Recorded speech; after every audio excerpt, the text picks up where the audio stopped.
Ancient Rome ventured into the complexities of inflation by replacing valuable silver with the less precious copper, an economic maneuver that played a pivotal role in the empire's decline. The repercussions of this inflationary crisis were profound, corroding the purchasing power of currency, dampening investment sentiment, and undermining public trust in the government. Fast forward to the American Revolution, the Continental Congress attempted to print its way out of their troubles, resulting in hyperinflation and the collapse of the continental dollar. Alexander Hamilton's intervention, tying the US dollar to gold, averted disaster. In today's economic landscape, Switzerland stands as a rare exception to the prevailing global inflationary currents.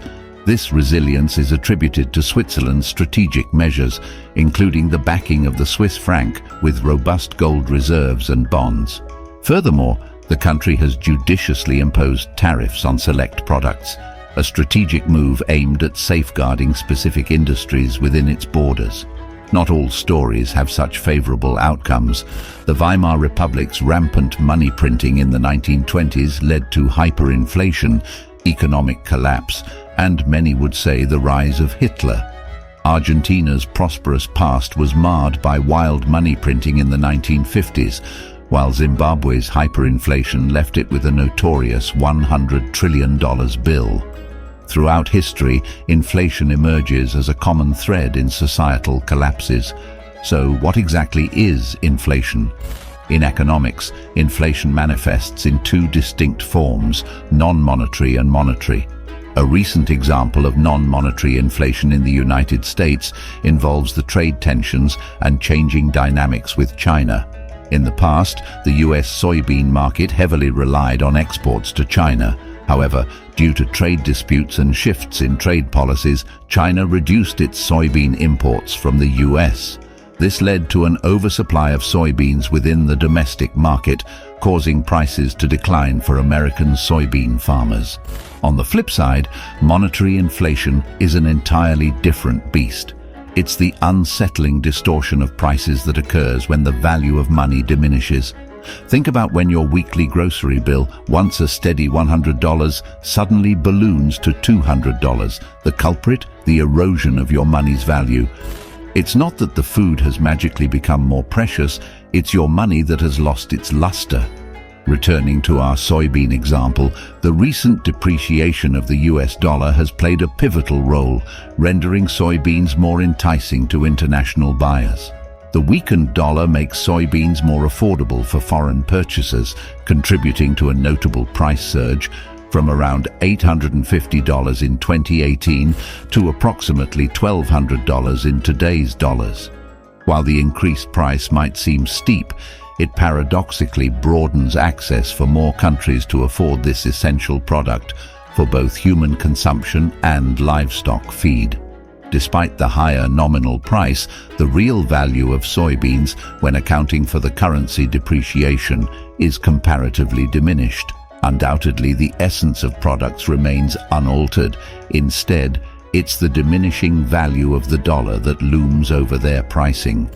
This gradual devaluation is the driving force behind the substantial cost disparities observed over time. Let's delve into a specific example: the housing market in the 1960s. Back then, homes were notably more affordable due to the dollar's stronger purchasing power. Let's revisit the San Francisco Bay Area during the 1960s. Back then, the average wage clocked in at $7,000, affording individuals the opportunity to snag homes for a modest $21,000, thereby maintaining a balanced income-to-home ratio of 3-to-1. Now, fast forward to our contemporary era, where the average salary in the Bay Area has skyrocketed to an impressive $94,000. However, the narrative takes an intriguing twist when we pit this against the average home price of $1.1 million, resulting in a staggering 12-to-1 ratio. The diminishing value of the dollar has noticeably widened the affordability gap, leaving an indelible mark on the economic landscape. Feeling cheated? I get it. Past money moves and spending messed up the US dollar.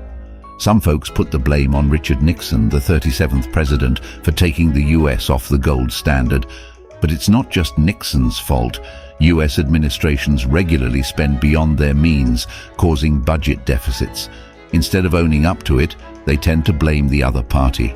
To cover the gaps, the Fed just prints more money. It's become a recurring cycle. Think about it like our story of Rome. When things got tough, they swapped out valuable silver for cheaper stuff. Guess what? The US did something similar in 1965 with the Coinage Act, ditching silver from coins. Are we charting a parallel course to Rome's fate in the United States? Share your thoughts down below in the comments. And if you've stuck with me this far, go ahead and give that like button a friendly tap. Hit subscribe for more insightful content and dive into another video with me. Let's outsmart the algorithm together.